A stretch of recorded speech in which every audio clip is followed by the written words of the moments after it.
ونؤمن به ونتوكل عليه ونعوذ بالله من شرور أنفسنا ومن سيئات أعمالنا من يهده الله فلا مضل له ومن يضلل فلا هادي له ونشهد أن لا إله إلا الله وحده لا شريك له ونشهد أن سيدنا وسندنا وطبيبنا وحبيبنا ومولانا محمدا عبده ورسوله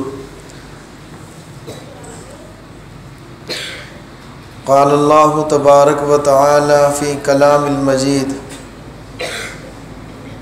وإذا سألك عبادي فإني قريب صدق الله العظيم وصدق رسوله النبي الكريم ونحن على ذلك من الشاهدين والشاكرين والحمد لله رب العالمين اللهم صل على سيدنا ومولانا محمد وآله وأصحابه وبارك وسلم أستغفر الله تعالى ربي من كل ذنب وأتوب إليه أستغفر الله تعالى ربي من كل ذنب وأتوب إليه استغفر اللہ تعالی ربی من کل ذنب واتوب الیہ۔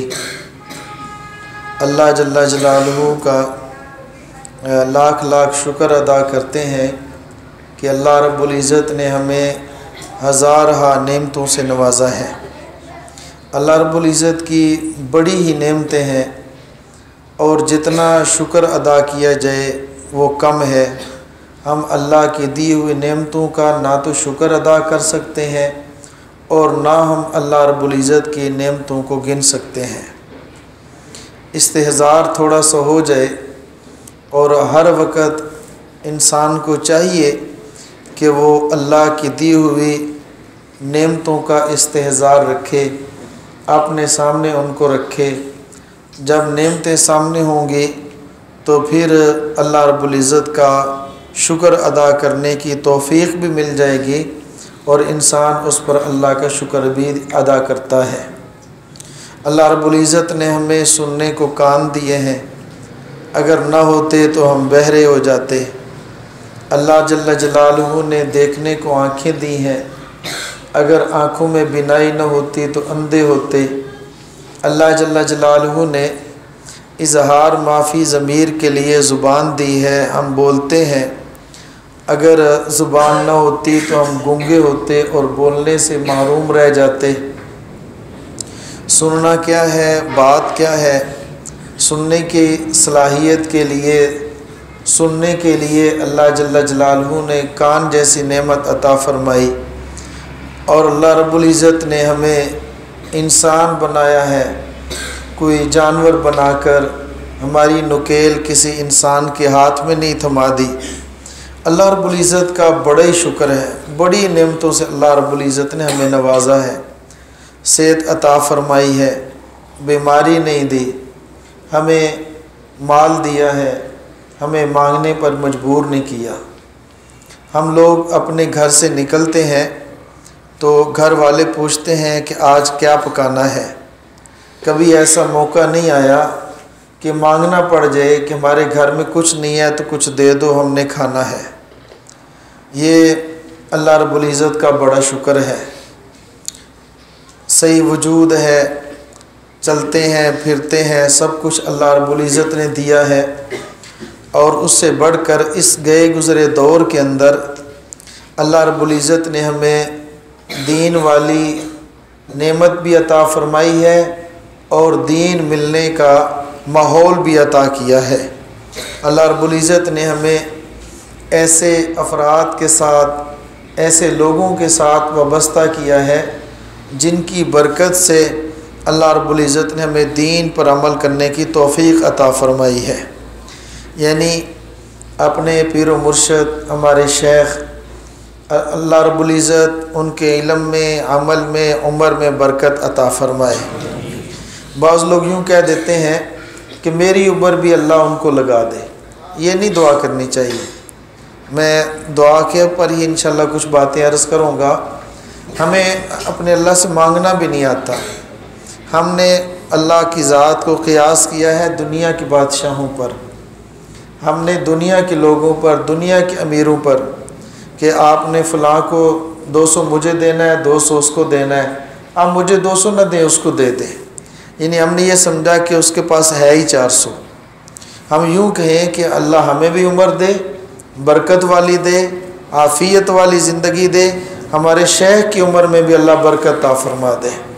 اللہ تو دینے والے ہیں، دیتے ہیں، اور اللہ سے سارے مانگنے والے آ جائیں تو اللہ کے خزانے میں کمی نہیں آتی۔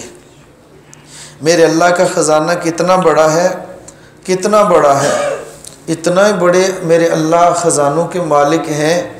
انسان، حیوان، چرند، پرند، درندے، آسمانی مخلوق، ملائکہ، سمندروں کے اندر اور پہاڑوں کے اندر، بلوں کے اندر، ساری کی ساری مخلوقات مانگے، بیک وقت مانگے، اپنی اپنی خواہش کے مطابق مانگے، اللہ ساری مخلوق کی، سب کی ساری خواہشات کے مطابق بھی عطا فرما دیں تو میرے اللہ کے خزانے میں فرق نہیں آتا۔ تو پھر ہم اللہ سے جب مانگتے ہیں تو بے حد مانگنا چاہیے، بے حساب مانگنا چاہیے۔ میرے اللہ کی ایک صفت ہے، وہ حی قیوم ہے۔ میرا اللہ حی قیوم ہے، زندہ بھی ہے اور قائم بھی ہے۔ لا تأخذہ سینۃ ولا نوم، سونا تو دور کی بات ہے، میرے اللہ کو اونگ بھی نہیں آتی، وہ ایسا مالک ہے۔ غور کریں گے تو ہم کسی سے مانگنے کے لیے جائیں تو وہ کہتا ہے میں دے تو دیتا، اب تو بینک بند ہے، رات کا وقت ہے، بینک بند ہے، اور مانگنے والا کہتا ہے کہ چلو بینک بند ہوگا، اے ٹی ایم مشین تو کھلی ہوگی نا، وہ مجھے وہی دے دیں۔ وہ کہتا ہے کہ اے ٹی ایم مشین، یہ اے ٹی ایم کارڈ لے جاؤ، اور ہو سکتا ہے کارڈ وہ اندر ڈالے، اے ٹی ایم مشین خالی ہو۔ میرے اللہ کا خزانہ ایسا ہے، سارے لوگ اپنی اپنی استطاعت اور قوت اور طاقت کے مطابق مانگیں، میرا اللہ ان کو ہر وقت دے دے تو میرے اللہ کے خزانے میں فرق نہیں پڑتا۔ وہ لا تأخذہ سنۃ ولا نوم، دن کو ہم مانگتے ہیں، رات کو مالک سے مانگنے جائیں تو مالک سویا ہوا ہے۔ بادشاہ، دنیا کے بادشاہ دن کو دیتے ہیں اور رات کو سوتے ہیں، اس کے دروازے پہ جاتے ہیں تو کوئی نہ کوئی دربان موجود ہے۔ میرے اللہ کا در ایسا ہے کہ وہاں دربان نہیں ہے، بغیر دربان کے میرے اللہ کا در ہے۔ اور وہ مالک اور وہ بادشاہ ایسا ہے کہ وہ سوتا نہیں ہے، اس کو اونگ نہیں آتی، تاکہ کوئی دنیا کا آدمی یہ نہ کہہ سکے مانگنے گیا تھا مالک سویا ہوا تھا۔ مانگنے والے تو سو سکتے ہیں اور وہ دینے والا نہیں سوتا، وہ ایسا دینے والا ہے۔ اور دنیا کے اندر، دنیا میں رہتے ہوئے ایک بار مانگو، دوسری بار مانگو، تیسری بار مانگو تو چوتھی بار وہ تنگ آ جاتا ہے۔ اور وہ مالک ایسا ہے، جتنی بار مانگو اتنی بار زیادہ خوش ہوتا ہے، جتنی بار مانگو گے اتنا ہی زیادہ خوش ہوگا۔ قرآن کریم کے اندر جو اسلوب ہے، جو طریقہ ہے، وہ عموماً یہ بیان کیا گیا ہے، کبھی کوئی خاص جگہ ہو تو الگ چیز ہے۔ کہ میرے نبی یہ آپ سے پوچھتے ہیں، یسألونک، یہ آپ سے پوچھتے ہیں، قل، آپ ان کو جواب دے دو۔ آپ سے یہ چاند کے متعلق پوچھتے ہیں، یسألونک عن الاہلہ، چاند کے بارے میں پوچھتے ہیں تو آپ ان کو بتا دو کہ چاند وقت کے لیے ہے۔ یہ آپ سے روح کے بارے میں پوچھتے ہیں، روح کیا ہے، آپ اس کو جواب دے دو، روح میرے اللہ کا حکم ہے۔ یہ آپ سے پوچھتے ہیں، ایک ایک چیز آپ سے یہ سوال کرتے ہیں، آپ ان کو کہہ دو۔ لیکن قربان جاؤں، جب اللہ کی ذات کے متعلق آئی ہے، وَإِذَا سَأَلَكَ عِبَادِي عَنِّي، جب میرے متعلق پوچھتے ہیں فَإِنِّي قریب، خود ہی کہہ دیا فَإِنِّي قریب، قل لانے کی ضرورت ہی نہیں ہے۔ قل کا بھی اللہ رب العزت نے چھوڑ دیا ہے، قل، آپ میرے پیغمبر آپ ان کو فرما دو، نہیں، فرمایا فَإِنِّي قریب، میں قریب ہوں۔ کتنا قریب ہوں؟ وَنَحْنُ أَقْرَبُ إِلَيْهِ مِنْ حَبْلِ الْوَرِيدِ، وہ میرا اللہ تو جو شارگ ہے، شارگ، اس سے بھی زیادہ قریب ہے، اس سے بھی زیادہ قریب ہے۔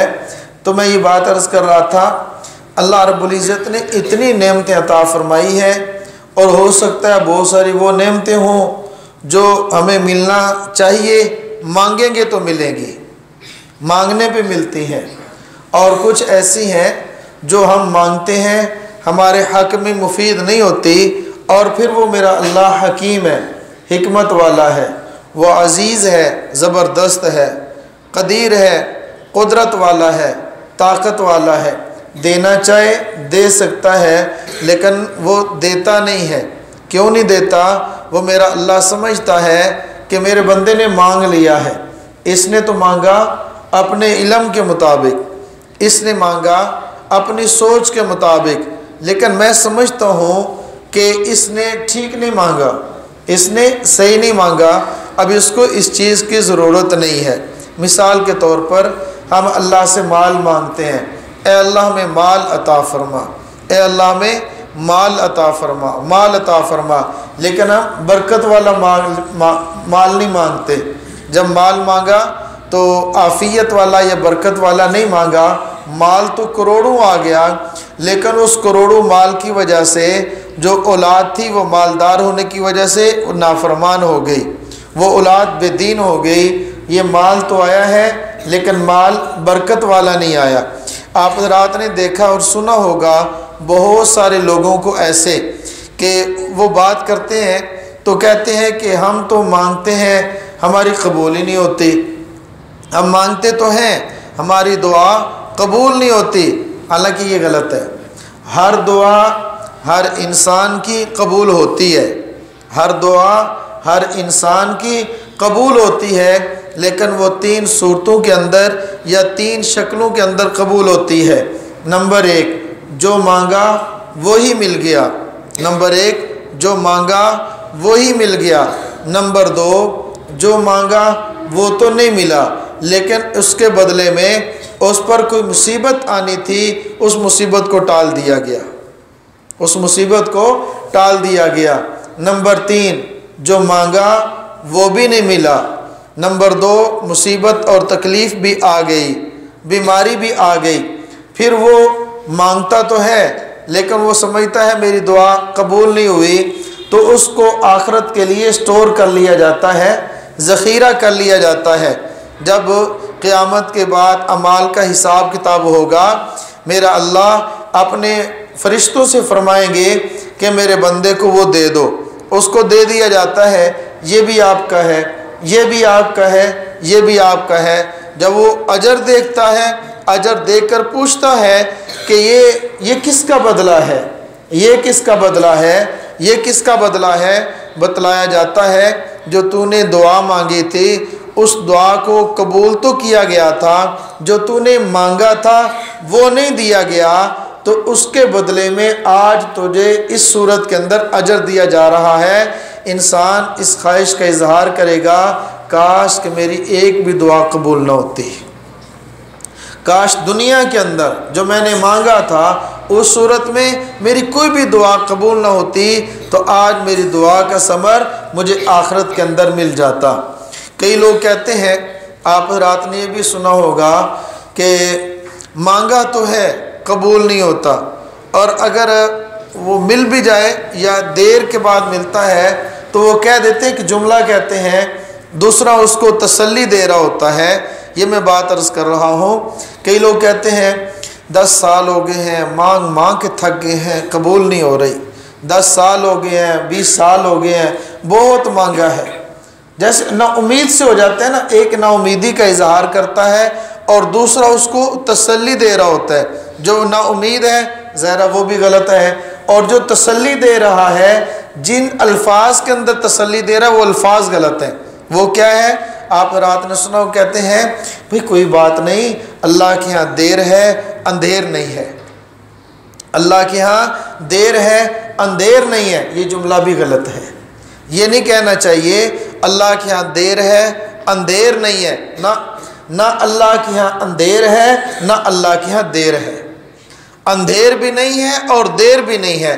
اصل وجہ یہ ہے کہ ہوتا اس طرح ہے، ہمیں پتہ نہیں ہوتا کسی چیز کو دینے کے لیے اللہ رب العزت نے وقت طے کیا ہے، اور ہم اس سے پہلے مانگنا شروع کر دیتے ہیں، ہمیں پتہ نہیں ہوتا اس چیز نے اپنے موقع پر ملنا ہے تو مانگنے کے اندر ہم نے پہل کی ہے، ہم نے وقت سے پہلے مانگنا شروع کر دیا تو پھر ہم کہہ دیتے ہیں نہیں دیر ہے اندھیر نہیں ہے۔ اس کی مثال ہمارے شیخ حضرت مولانا الیاس گمن صاحب دامت برکاتہ ہمارے استاد جی فرماتے ہیں، مثال دیتے ہیں، یہ ایسی ہے جیسے ریلوے اسٹیشن پر آدمی چلا جائے، کسی سے پوچھتا ہے کہ بھئی کراچی کی گاڑی کا ٹائم کیا ہے، آپ کو پتہ ہے ملت ایکسپریس ہے سرگودا اسٹیشن سے چلے گی تو اس کا ٹائم کون سا ہے؟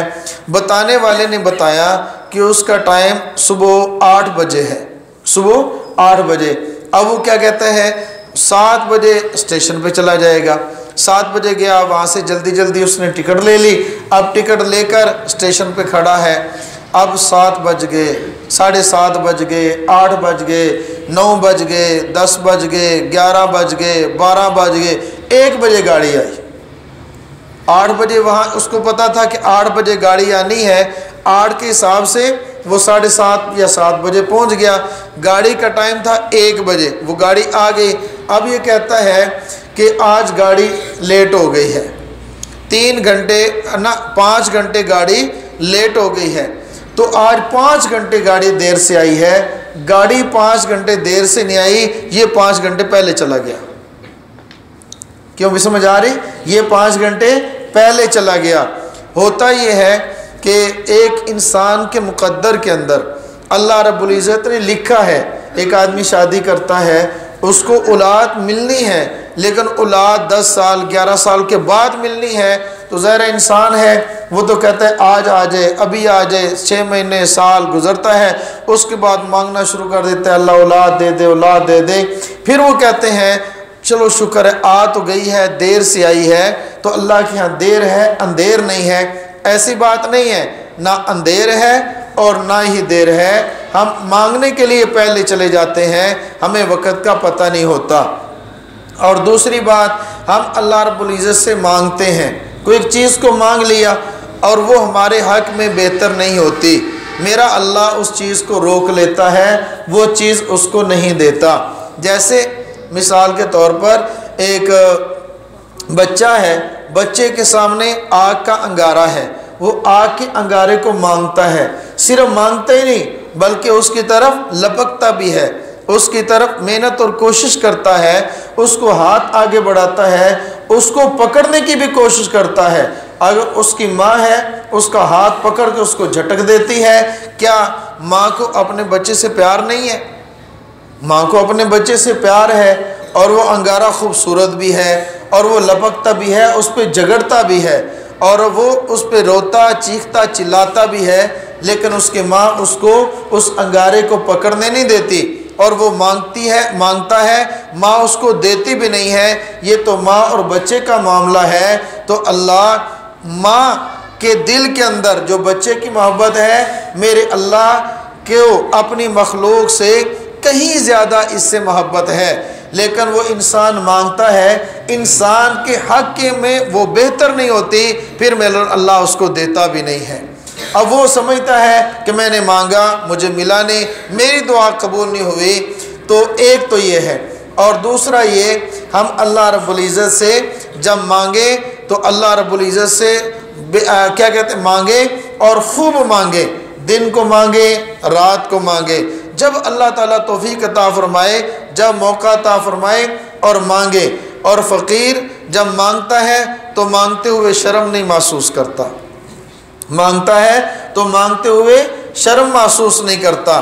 ایک بات مثلا ایک امیر ترین آدمی ہو اور اس کو آدمی کہہ دے کہ امیر صاحب یا چودھری صاحب یا فلاں صاحب مجھے 2 روپے دے دیں، تو یہ اس کی توہین ہے۔ مجمع عام کے اندر اس سے 1 روپے کا سوال کرنا اس کی شان کی توہین ہے۔ اور ایک غریب آدمی ہے، بالکل غریب، اس کے پاس جا کر کہتا ہے کہ مجھے 2 کروڑ دے دو، تو اس کی بھی یوں سمجھے اس کی بھی توہین نہیں بلکہ مذاق ہے. وہ کہے گا تجھے پتہ نہیں ہے غریب آدمی اور مجھ سے 2 کروڑ مانگتا ہے, اللہ سے, اللہ ایسا مالک ہے اگر اللہ سے تھوڑا مانگے تو یہ میرے اللہ کی توہین ہے, اور بغیر جھجک مانگے, بغیر شرم کے مانگے, دن کو مانگے رات کو مانگے. فقیر ہے تو وہ صدا لگاتا ہے, اس کو صدا لگاتے ہوئے شرم محسوس نہیں ہوتی, تو ہم بادشاہوں کے بادشاہ احکم الحاکمین اس کے در پہ جائیں گے, اس سے مانگیں گے تو مانگتے ہوئے کیا شرم محسوس کرنی ہے, دن کو بھی اور رات کو بھی.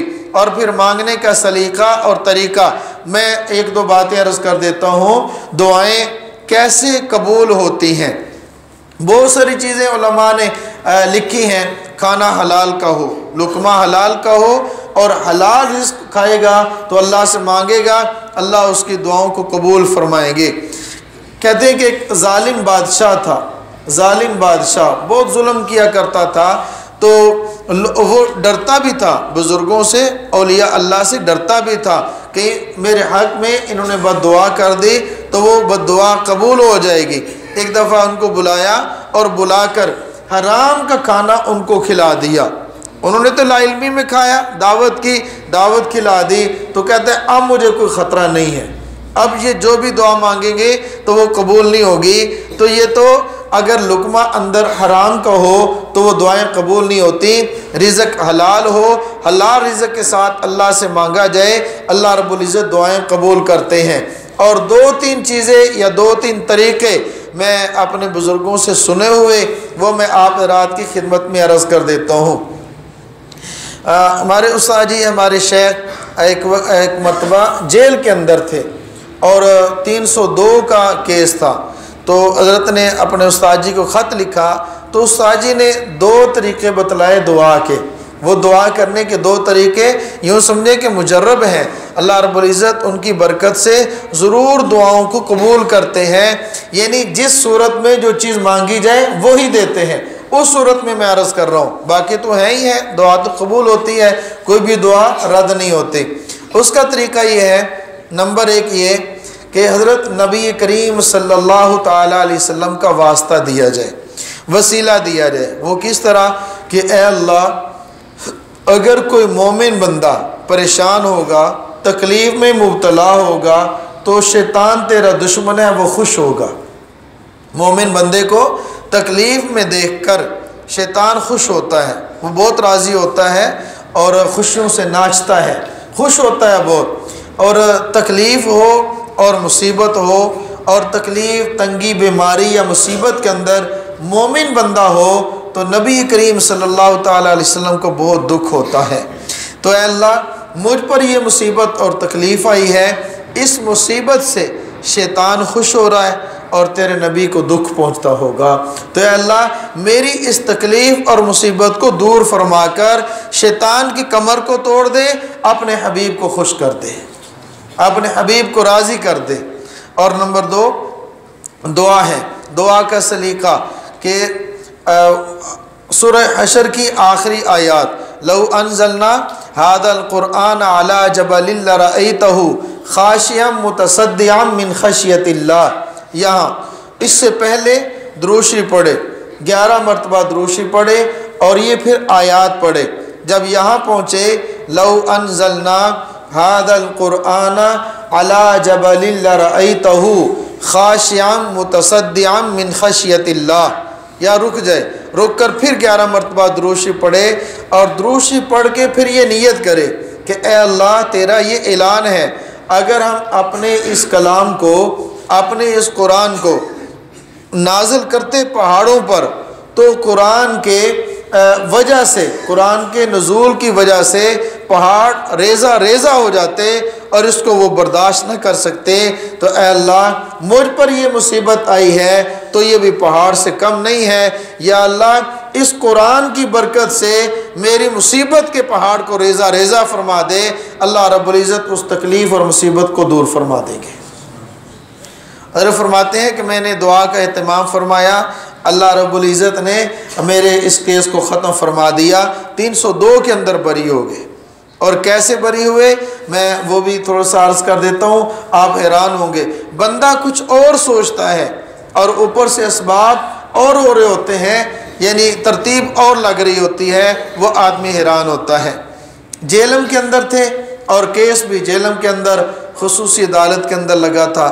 ہوا یوں کہ گورنمنٹ نے آرڈر کیے، ان کے کیس کو تبدیل کر کے پنڈی بھیج دیا۔ اب ہم ڈر رہے تھے بہت، یعنی اللہ سے مانگنا شروع کیا کہ اے اللہ، پہلے تو جیلم کے اندر کیس تھا، جج سن رہا تھا، وکیل وکالت اور وہ دلائل وغیرہ چل رہے تھے، یہ ساری باتیں اس کے کیس میں آ چکی تھی، اس کے علم میں، یعنی دلائل کیا، یہ ساری چیزیں۔ اب کیس نئے جج کے پاس چلا گیا ہے تو پتہ نہیں کیا بنے گا، ہمارے لیے کیا مسئلہ کھڑا ہوگا۔ ہم یوں ڈر رہے تھے، اور جو مد مقابل جو دشمن تھا یا جس نے یہ کیس بنوایا ہوا تھا، اس نے یہ کہا کہ ان مولویوں نے کیس یہاں سے اٹھوا کر پنڈی شفٹ کرا دیا ہے، کہیں ایسا نہ ہو کہ رستے کے اندر ہم سے دشمنی مول لے لیں یا کہیں ختم کر دیں، کہیں ایسا نہ ہو۔ تو سیکورٹی کا مسئلہ ہے، جتنے گواہ تھے وہ پنڈی گئے ہی نہیں، وہ اس عدالت میں گئے ہی نہیں۔ تو اللہ رب العزت نے ایسا فضل فرمایا، کوئی گواہی کے لیے نہیں آیا، اور بالکل ہمارے حق میں اللہ رب العزت نے فیصلہ فرما دیا۔ تو میں یہ بات عرض کر رہا تھا، یہ برکات ہیں، یا یوں سمجھیں کہ یہ ایک دو طریقہ ہے۔ اور مانگتے ہوئے خوب مانگے، خوب مانگے، جتنا اللہ رب العزت توفیق عطا فرمائے۔ جو بھی مانگنا ہے اللہ کے در سے مانگنا ہے، اور مانگنے کے اوقات کوئی وقت تو متعین نہیں ہے، جب اللہ توفیق عطا فرمائے اللہ سے مانگتے ہی رہنا چاہیے۔ جتنا مانگیں گے اللہ رب العزت اتنا ہی راضی ہوتے ہیں، اللہ رب العزت اتنا زیادہ خوش ہوتے ہیں۔ اللہ رب العزت تو وہ ہے جو اپنے دشمن کو بھی دیتے ہیں، تو کیا وہ اپنے ماننے والے کو نہیں دیں گے؟ یقیناً دیں گے۔ ہمارے مانگنے کے اندر تو کمی ہو سکتی ہے، میرے اللہ کے دینے کے اندر کمی نہیں ہو سکتی۔ مانگتے رہنا چاہیے، اور دعا مانگتے ہوئے کہتے ہیں نا، انسان سے مانگے تو ایک ہاتھ سے مانگتا ہے، رحمان سے مانگے تو دونوں ہاتھوں سے مانگے، دو ہاتھ مانگے۔ ویسے بھی کہ اپنا اپنا ذوق کہتے ہیں کہ دونوں ہاتھ جوڑے نا تو یہ درمیان میں یوں لیک ہے، ٹھیک ہے، یہ با بن جاتا ہے۔ با سے مراد بسم اللہ، یعنی بسم اللہ کے لے کر بس شروع کر دو، اللہ سے مانگے، اپنے گناہوں کی معافی مانگے، اللہ سے دنیا مانگے، آخرت مانگے، قبر کے حساب سے معافی مانگے، دنیا کی عزت مانگے، ذلت سے حفاظت مانگے، بیماری سے حفاظت مانگے، اپنے والدین کی مغفرت، بخشش، دعائیں، مسلمانوں کی مغفرت۔ یعنی جتنا بھی مانگتے رہیں، جتنا مانگتے رہیں، آدمی مانگ کے تو تھک سکتا ہے، میرا اللہ دے کے نہیں تھکتا۔ اس لیے اللہ رب العزت سے خوب مانگنا چاہیے، ہر وقت مانگنا چاہیے، اور مانگتے ہوئے مانگنے والوں کی شکل بنا کر مانگنا چاہیے، مانگتے ہوئے مانگتوں کی شکل بنا کر مانگنا چاہیے۔ رونا چاہیے، رونا نہیں آتا تو رونے والی شکل بنا لینی چاہیے۔ اللہ تعالیٰ مجھے بھی آپ کو بھی دو چار باتیں عرض کی ہیں، اس پر عمل کرنے کی توفیق عطا فرمائے۔ وآخر دعوانا ان الحمد للہ رب العالمین۔ لا الہ الا اللہ، لا الہ الا اللہ، لا الہ الا اللہ، ما لنا رب سوا۔ لا الہ الا اللہ، لا الہ